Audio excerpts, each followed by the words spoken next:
You've been watching congressional stock trades, trying to figure out which politicians to follow. You see the headlines about Nancy Pelosi, maybe Josh Gottheimer, and you think tracking their picks will unlock some secret. That instinct isn't wrong, it's just catastrophically incomplete. Because you're looking at the wrong thing entirely. I've spent years tracking what the smart money actually does, and here's what everyone gets backwards about congressional trading. Most people think the politician making the most trades must be the worst performer, like they're desperately chasing returns. But Josh Gottheimer's recent activity tells a completely different story. In just a few weeks, he executed over 15 separate transactions, including selling nearly $1 million in Microsoft stock while simultaneously buying back $250,000 to $500,000. That's not panic trading, that's position management. But the second pattern in his trades is the one nobody expects. On the exact same day, May 19th, Gottheimer sold between $750,000 and $1 million worth of Microsoft, then immediately bought back $250,000 to $500,000. This isn't indecision. This is textbook position sizing, the kind sophisticated investors do when they want to stay exposed but reduce concentration risk. He's essentially saying, I still like Microsoft, but not at this position size. Most retail investors see this and think he's confused about the stock. They miss that he's managing portfolio risk like an institution. That's not even the wild part about his recent moves. While everyone was watching his Microsoft moves, Gottheimer was quietly rotating into semiconductors. Between May 19th and 22nd, he bought positions in analog devices, Micron Technology, and LightPoint, 3 different plays on the chip sector. This wasn't random stock picking. ADI makes analog chips for everything from cars to industrial equipment. Micron is pure memory and storage. LightPoint does wireless testing equipment. He's not betting on one company, he's betting on an entire supply chain recovery. But here's where it gets interesting compared to what he was selling. Look at what Gottheimer was selling during this same period, and a clear pattern emerges. Nintendo, Alibaba, Booking Holdings, Nestle, Novozymes, he systematically exited international positions between June 1st and 17th.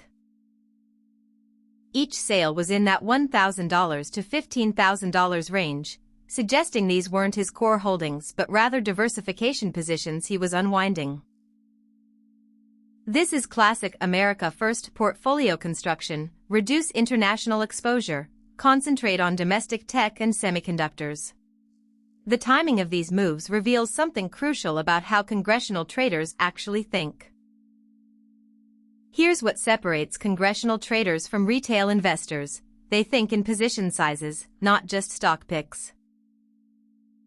Gottheimer's Microsoft trades were in the hundreds of thousands, his semiconductor buys were in the tens of thousands, and his international exits were in the low thousands. This isn't accident, it's deliberate capital allocation. He's putting the most money where he has the highest conviction, moderate money on tactical plays, and clearing out positions that no longer fit his thesis. Most people focus on what he bought and sold. Smart money focuses on how much of each. The sequence matters more than the individual trades. Gottheimer didn't randomly decide to sell international stocks and buy semiconductors. He executed this rotation over 6 weeks, from mid-May through mid-June, right as semiconductor earnings season was approaching and international markets were showing weakness. Congressional traders have access to briefings, committee information, and economic data before it hits the news. They're not insider trading, but they're definitely informed trading. This brings us to what you can actually do with this information. You can't copy Gottheimer's trades exactly. By the time they're reported, the moment has passed. But you can copy his approach. Notice he doesn't chase individual stock picks, he identifies sectors and builds diversified exposure within them. He sizes positions based on conviction, not emotion.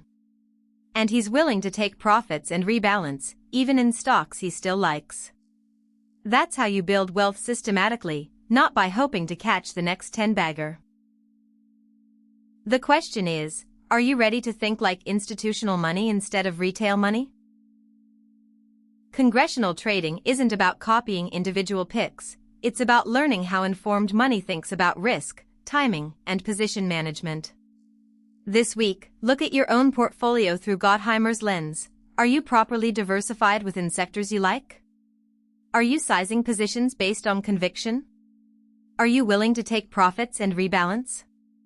If you want systematic analysis of congressional trades and institutional money flows, visit nexusacalls.com.